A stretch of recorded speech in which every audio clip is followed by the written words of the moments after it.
Buenas tardes, mi nombre es Lady Galinde, participante de la especialización en los derechos humanos. Unidad curricular, teoría y perspectiva de los derechos humanos. Bajo la asesoría del profesor Figueroa José Humberto. En la actualidad resulta indiscutible el hecho de los derechos humanos se han constituido en uno de los pilares fundamentales de la sociedad. El derecho humano en su concepto se refiere a aquellas libertades, facultades, prerrogativas o condiciones inherentes a las personas, reconocidas y protegidas por el ordenamiento jurídico nacional e internacional. Estos derechos son considerados universales, inalienables, indivisibles e interdependientes, es decir, aplicables a todas las personas sin distinción de ningún tipo y no pueden ser separados unos de otros.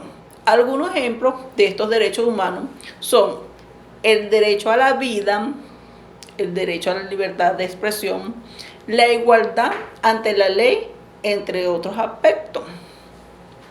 Características y los principios del derecho humano son fundamentos éticos, morales y legales que guían la protección y promoción de los derechos humanos.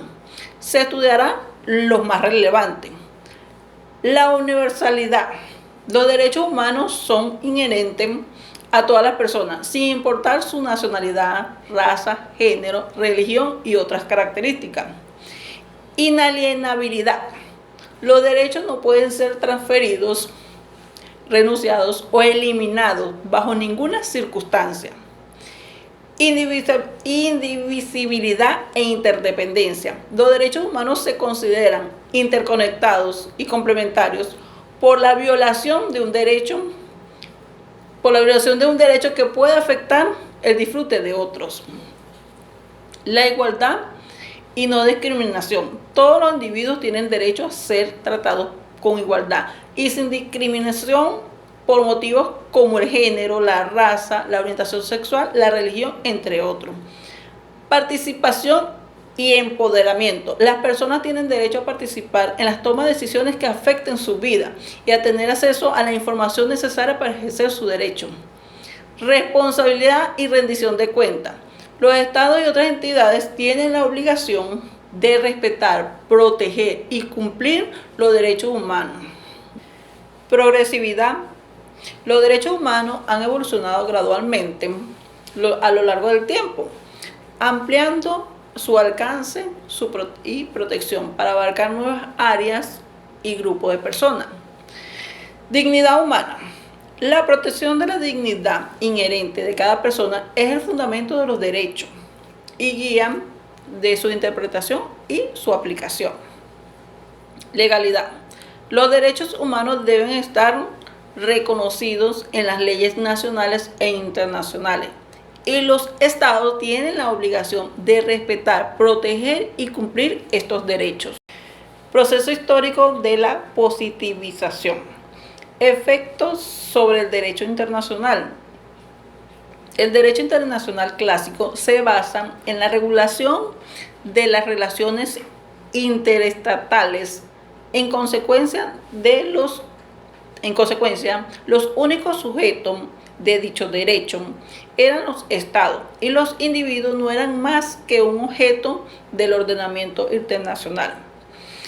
En la actualidad, la posición del individuo frente al derecho internacional ha cambiado considerablemente. En efecto, gracias al proceso de internacionalización de los derechos humanos, el individuo ha adquirido subjetividad jurídica internacional. Esta subjetividad internacional activa del individuo reside de dos facultades: el poder de reclamación y el acceso de las jurisdicciones internacionales. Efectos sobre el derecho interno. La consagración de los derechos humanos en normas de carácter internacional ejerce una importante influencia en los ordenamientos jurídicos de los estados. Así se puede observar que en muchas constituciones se incorporan estos instrumentos internacionales dentro de su texto, ya sea en forma directa o indirecta. En conclusión, la positivización del derecho humano a lo largo de la historia ha culminado con la adopción de un instrumento o de los instrumentos internacionales como la Declaración Universal de los Derechos Humanos y de los diferentes tratados internacionales de los derechos humanos. Gracias.